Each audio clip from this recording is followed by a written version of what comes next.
So, good day class. I am Liani Crisgunyo from BTVTED 23 FSM and our topic today is all about teaching style. So, next slide. At the end of the lesson, the student will be able to first define learning or thinking styles and explain their importance in education. Number 2, differentiate between sensory preferences, visual, auditory, and tactile kinesthetic learners. Number 3, identify characteristics of visual symbolic and visual spatial learners. Number 4, explain the global analytic continuum in learning styles.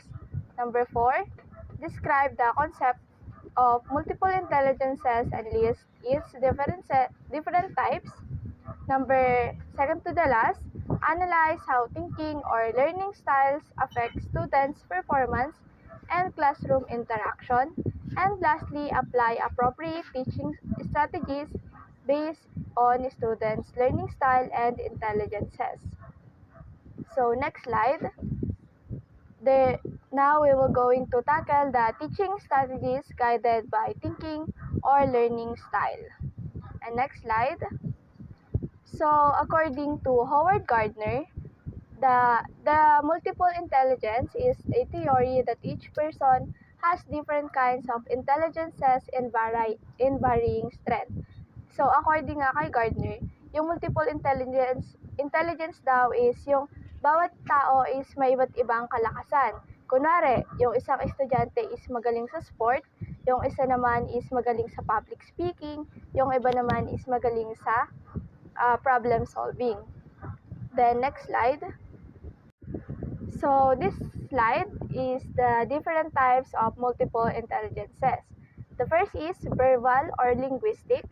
This person is word smart.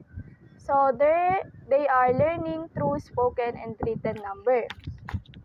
So yung mga estudyante na to is mas matatalino at natututo sila sa pamamagitan ng pagbabasa at saka pagsasalita. Magagaling sila sa public speaking, sa spoken poetry, at iba pa.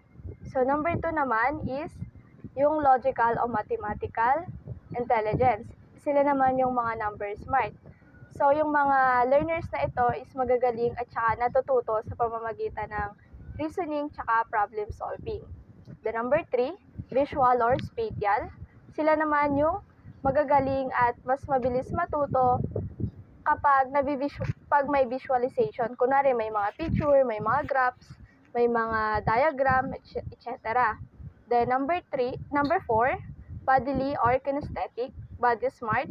Ito naman yung mga estudyante na natututo through physical activity. Sila yung mga magagaling sa sport. Mapapansin mo sa kanila na hindi sila gaanong nag-excel sa public speaking, sa mathematics, sa ibang intelligences kasi mas magaling sila dito sa physical activity. Sila yung magagaling sa basketball, sa volleyball, etc. And lastly, musical or music smart. Sila naman yung natututo at magagaling sa music. So, minsan kapag nagre-review sila, nakikinig sila ng music para mas maintindihan nila yung inaaral nila. Kumbaga, nare-relax sila sa ganong way. And then, next slide. So, meron pang ibang types ng intelligences.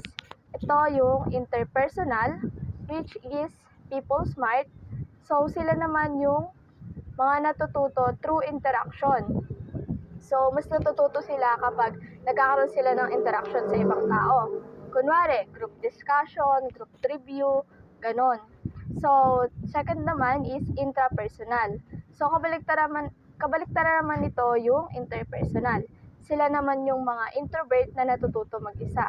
So, mas prepare nila mag-aral mag-isa at mas natututo sila sa pag-iisa. Then, naturalist, sila naman yung mga natututo sa pamamagitan ng pag-observe sa kalikasan o kaya nag-aaral sila habang nasa magandang view sila. Then, lastly, existential. So, ito naman yung mga learners na mas natututo sa kakatanong. Kumbaga, tanong sila ng tanong, bakit bilog yung mundo, bakit ganito. Kumbaga sa lahat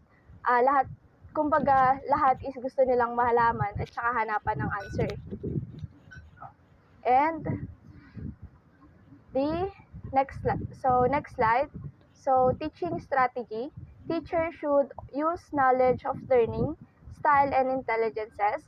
Purpose to help students learn effectively by planning varied activities.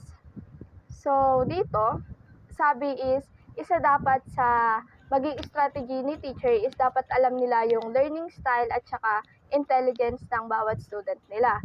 So kapag alam ni teacher yung ganon is alam nila kung paano nila tuturuan at iaangkop yung mga lessons sa student nila. By that, mas magiging masaya at engaging yung pag-aaral nila. For the next slide, I will call Ms. Ilig to continue our discussion. So, thank you, Ms. Liane Chris Gunyo. I am Aiza Ilig from BTV TED 23 FSM, and to continue the specific teaching strategies. Overview first. This is the present general idea before details. So, ipakita muna yung mga kabuang idea bago dumiretso dun sa detail. Para mas maintindihan ng students, bigyan mo na sila ng mga big picture bago pumasok sa specific topics. So, for example, bago talakayin yung types of energy, pwedeng sabihin muna na ngayong araw, pag-aaralan natin ang iba't ibang uri ng enerhiya at kung paano ito ginagamit sa araw-araw. In that way, magkakaroon yung mga students ng idea about that topic. Next one is sufficient processing time. Let students think about new ideas. So, bigyan ng oras yung mga students na mag-isip bago sumagot or mag-react sa bagong idea. For example, magtatanong ka, anong naiisip nyo kapag narinig nyo ang salitang gravity? And then, wait muna tayo ng ilang seconds para makapag-isip sila bago magsagot. Number 3 is set clear purposes. Explain objectives before activities. So, explain muna kung bakit ginagawa ang activity or lesson para alam ng students ang goal nila. Fourth is brainstorming. Activate prior knowledge. So, pwede ka mag-brainstorm para ma-activate ang dating kaalaman ng students. For example, bago mag-lesson sa climate change, pwede ka magpa-share ng mga idea nila tungkol sa pagbabago ng klima. Siyempre, dahil idea nila yon, walang maling sagot. Next one is multisensory directions. Involve more senses while giving instructions. So, dito, pwede tayong gumamit ng mga iba't ibang senses katulad ng sense of touch, sense of hearing, ganun. Next one is varied review techniques. So, use multiple review and recall strategy. So, pwede tayong gumamit ng iba't ibang paraan para balikan yung lesson. For example, flashcards, mini-games, group recitations, role-playing or acting out concepts. And then, lastly is written summaries. Have students summarize learning in writing. So, pagkatapos ng lesson, pwedeng pasulatin ang students ng maikling buod para ma-check kung naintindihan nila. So, next slide. Ayan. Left brain versus right brain learners. For the next slide, left brain learners or yung tinatawag na analytic style. Ang left brain learners ay mas logical at structured. Gusto nila ng step-by-step explanation, clear instruction, at mahilig sa number or words. For example, sa math class, gusto nila yung i-explain muna yung formula, magsosolve ng sample, and then practice problems. Mas naintindihan nila kapag sunod-sunod yung process at malinaw ang pagkakapaliwanag. Sa right brain learners naman, which is yung global style, ang right brain learners naman ay visual at creative. Mas mabilis silang matuto kapag ang pictures, kapag gumamit tayo ng mga pictures, videos, music at storytelling. Sensitive din sila sa tone ng boses ng teacher. So for example, sa science class, mas na-appreciate nila ang animated videos ng water cycle kaysa reading lang. Pwede rin silang gumawa ng drawing or comic strip ng lesson. So, sa classroom, kailangan natin i-balance ang approach. Haluan ng structure at creativity para ma-reach ang both left and right brain learners. Next slide. So, for final thoughts, teaching tip: combine different strategies to reach all types of learners. So, ang goal is to foster real-world application, understanding, and collaboration. May I now call on Ms. Jerlyn Israel to continue our discussion. So thank you, Ms. Isa Ilig. So now let's go on to slide 12. So learning and thinking style describe how people to take in and work with informations. This style shapes how someone understands ideas, remembers the details, and handles tasks or challenges. Different people learn better through visuals, sounds, movements, and etc. Next slide, we'll have the slide 13. So to explain this further, visual learners understand best when they can see pictures, charts, videos, or written notes. And auditory learners learn better by hearing, spoken words, discussions, and explanations.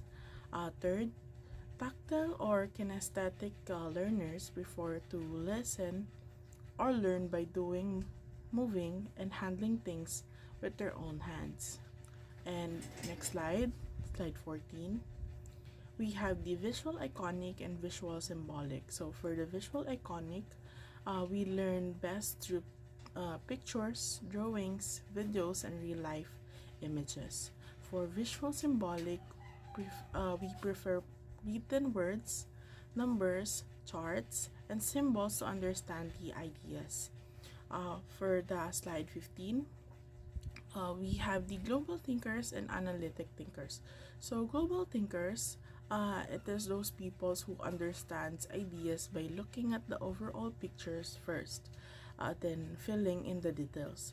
While the analytic thinkers, they prefer to focus on small parts and steps, building up to understand the whole idea. And for the 16th slide, we have the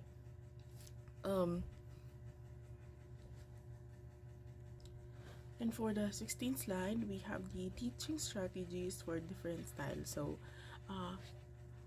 we have the first bullet, give an overview being detailed learning. Second, connect new material with real life experiences. Third is allow time to process information. Fourth, clarify lesson purposes early. Fifth, use brainstorming for lesson development. Sixth, use multisensory directions. And lastly, we have the review and reflect on materials often. So to explain this, teachers can support different learning styles by giving a big picture overview first, linking lesson to real life examples, and allowing students to time to think. While they should explain why the lesson matters, encouraging brainstorming, use different senses like seeing, hearing, and doing, and review material regularly to help it stick. So that's all for our reporting. Again, this is the group of Eduk 4 teaching styles with Miss Liani Gunyo, Ms. Isa Ilig, and me, Jerlyn Israel. Thank you for listening.